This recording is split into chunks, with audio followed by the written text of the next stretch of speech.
All right, welcome back, everyone. Let's go ahead and take a look at a full example for a paired t-test. So the example starts by asking, are there benefits to educational toys? So do educational toys make a difference in the age at which a child learns to read? To study this question, researchers designed an experiment in which one group of preschool children spent 2 hours a day for 6 months in a room well supplied with quote unquote educational toys such as alphabet blocks, puzzles, ABC readers, coloring books featuring letters, and so forth. A control group of children spent 2 hours a day for 6 months in a non-educational toy room. So notice we've got two groups. One group's going to get educational toys, the other is not. So we have two groups.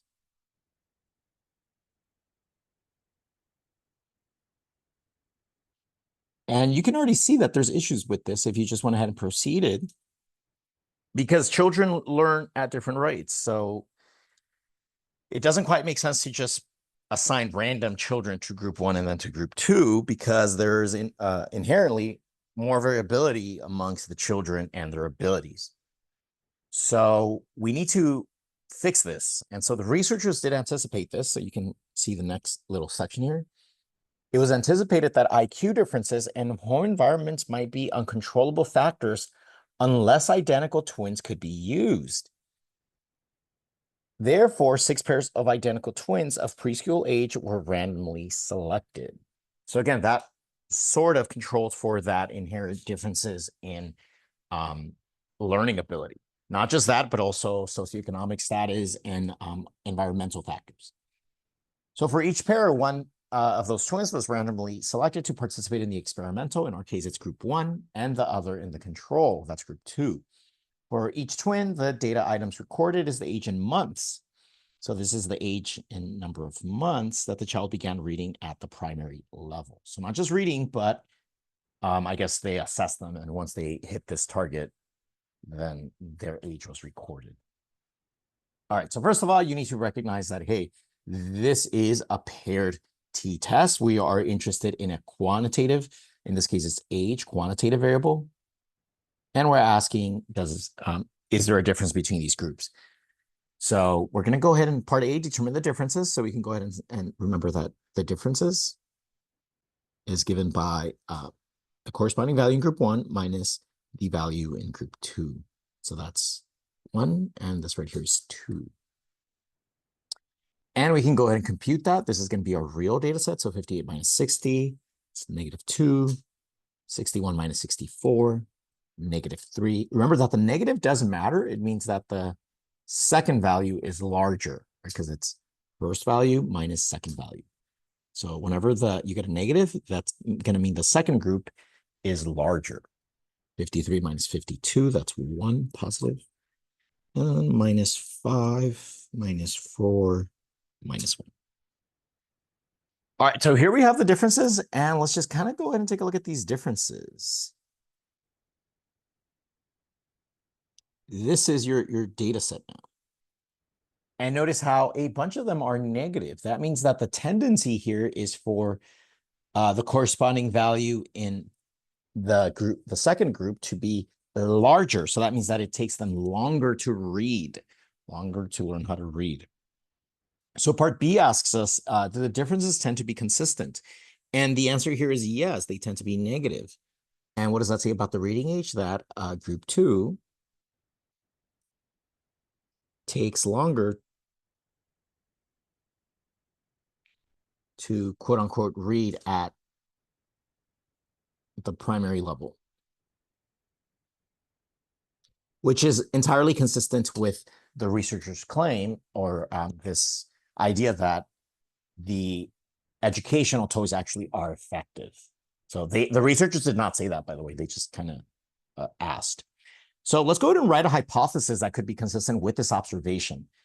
You never really look at the differences to determine the hypothesis. The hypothesis is decided way ahead of time.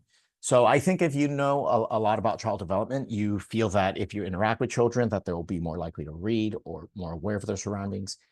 So it kind of makes sense that if they are around these quote unquote educational toys, alphabets, letters, and so forth, that they may actually be more comfortable reading and maybe grasp reading a lot faster than if they were not around all those letters. So this usually comes first. So just be aware of that. The order here is not correct. So let's go ahead and write our hypothesis. So it's going to be that the mean difference is 0, right? That there is no effect between the groups. That's always going to be your null hypothesis. And the alternative here, let's go ahead and kind of say, so what is going to be our null alternative if we believe that there is an effect? Well, that we are going to go ahead and say that group 2 is going to take longer to read. So that'll be facing this way, because group 1 should pick up reading a lot faster than group 2. So group 2 should be larger in the amount of time that it takes for them to read. So I'm going to go ahead and put a less than. So mu d is less than. And that makes sense here because, again, remember the differences being negative, they tend to be negative, means that group 2 actually is taking longer. All right, that's pretty much it. Let's go ahead and do part D, where it says verify the requirements for the pair t-test are met. And all I'm going to say there is, remember that we're going to verify the requirements on the differences. And the requirements are, we need a valid simple random sample or some kind of representative sample. So we're going to assume that this is in fact representative of the population of differences, and that we need independence. These two are generally safe to assume. The last one is not. So let's go ahead and ask, do we have the shape requirement met? So is our sample of differences greater than 30? You can see it is not. We only looked at 6 twins. So we need to ask ourselves, is there evidence that our population, in this case, population of differences, is that normally distributed? So let's go ahead and take a look at QQ-plot and box plot.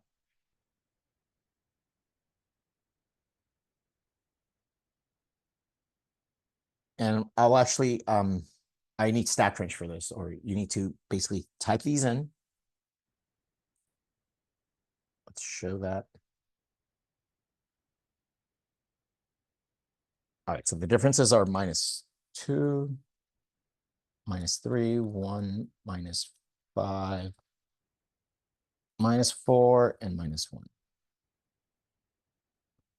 And then we go to graph. So again, we just got to check our QQ plot as well as the box plot, just to check for outliers. We don't want outliers. And this actually looks pretty good. So this box plot looks very nice. It's kind of symmetrical. And my correlation coefficient in the QQ plot, very, very good also, 0.993. So it shows no outliers.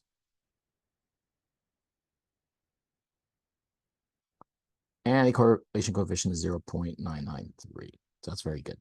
So there's evidence to support the claim that my differences do come from a population that is normal. So the population of all differences should be normal.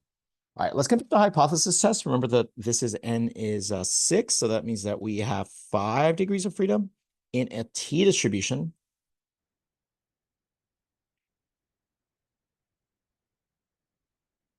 And this is a left tail test. So you want to sample a difference that is very negative. There's no alpha given, so we'll just use 0.05. And then we can find minus t sub alpha using technology. All right, I'm going to go ahead and write out my t-stat as well. Remember that this is just the mean differences over the standard deviation of the differences divided by square root of n. And we're going to use technology for this, as well as the p-value.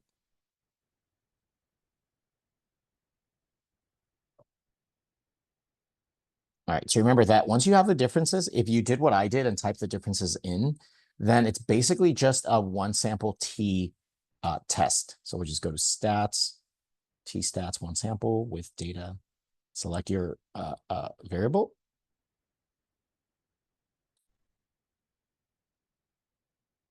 And here are the t statistics, or the t stats.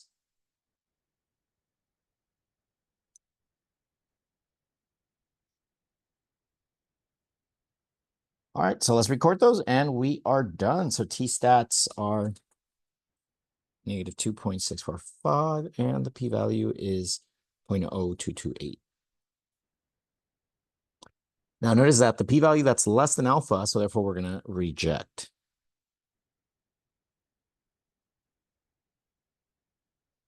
And to get this value, we can go to StatCrunch, or you can simply click here. And let's show the critical value, negative 2.015.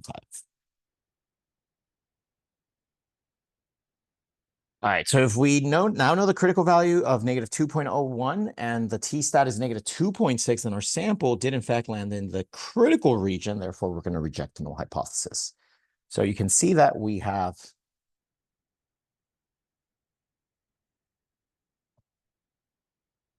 how does the interval support your conclusion?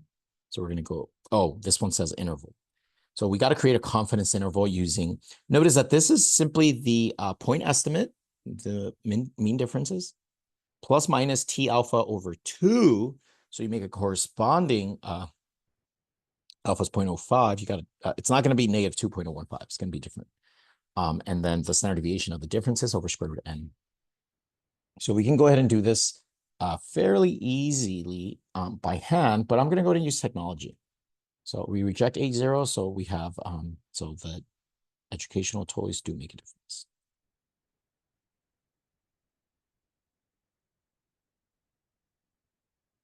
In other words, they reduce the time that it takes. Remember that because we have StatCrunch, you don't actually need to do a one sample t-test. You could have simply typed this data in, which I believe I have.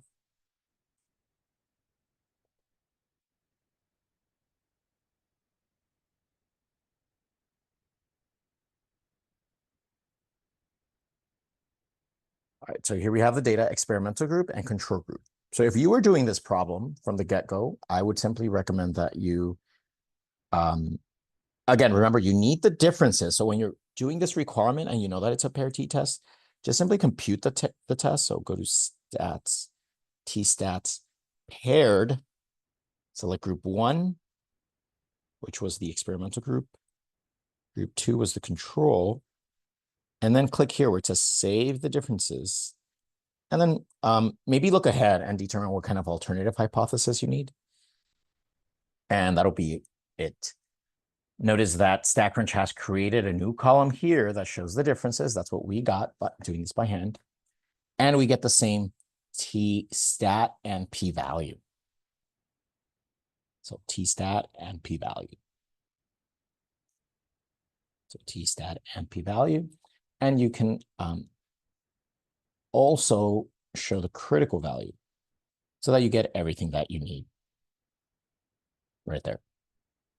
All right, I'm going to use this StatCrunch to go ahead and create the confidence interval. So I'm just simply going to select confidence interval.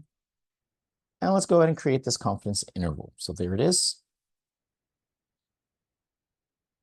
And the confidence interval has a lower limit of negative 4.60 and an upper limit of negative 0.066. So it'll be our value there. So let's write that down. So we constructed the confidence interval.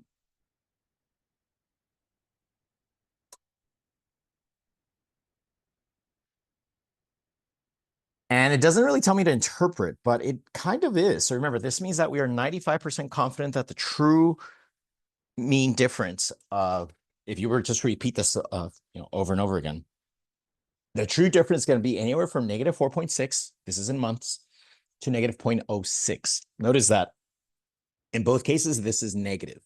So because the sign here agrees, that means that we are confident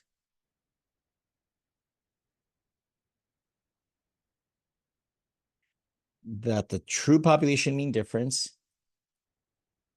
is between minus 4.6 and minus 0.06. And that's very important because the fact that it's negative tells you, so lower limit, upper limit are both negative.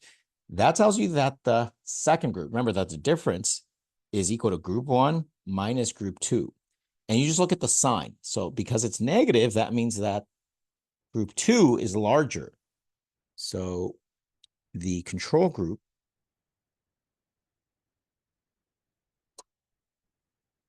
has larger values. In other words, they take longer to read, to reach the reading level we want. And because it's negative to negative, that means zero is not included. So the difference cannot be zero, right? That was the most important part, which refutes the null hypothesis, saying that the mean of the differences is actually zero, because our confidence interval goes from negative to negative. We're like, nope, it is not going to include zero, right? Negative to negative does not include zero. And not only does it tell you that, but it also tells you the difference. So group one is lower from 4.6 months, so that's a big impact, to 0.06 months. And we kind of saw a glimpse of that here in our data. So it's from -2, -3, -5, -4, -1. Those are all months. So the child is reading at grade level, desired, much faster than the other one. There was one example where the second person was reading faster, but again, that's going to happen just due to normal natural variability. All right, this was a full example. Hopefully this clarified anything. And if you have any questions, please make sure that you ask. Otherwise, I'll see you in the next video.